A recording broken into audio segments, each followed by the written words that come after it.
തമ്പി എന്നിവരെയും വേദിയിലേക്ക് സ്നേഹപൂർവ്വം ക്ഷണിക്കുന്നു.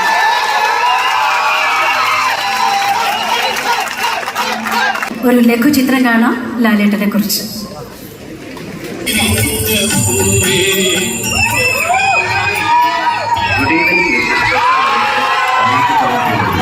മഞ്ഞിൽ പൂർത്തിയുടെ ഉദ്ദേശത്തെ കുടുംബത്തിനാണ് മോഹൻലാലിന്.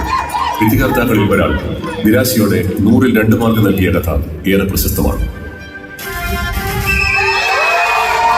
അഭിനയിച്ച തകർക്കുക എന്ന കാലത്തെ ജനപ്രിയ ശൈലിയെ പിന്തുടരാതെ മോഹൻലാൽ സ്വയമേവ ആർജിച്ച ബിഹേവിംഗ് ആക്ടിംഗ് ടെക്നിക്സ് പിൽക്കാലം റിയലിസ്റ്റിക് ധാരയിലേക്കുള്ള മലയാള സിനിമയുടെ പെരുമാറ്റത്തിന് ഇന്ധനമായി വർദ്ധിച്ചു. ലഹരിയുടെ പൂർവ്വകലങ്ങളെ കാവൽ നിർത്തി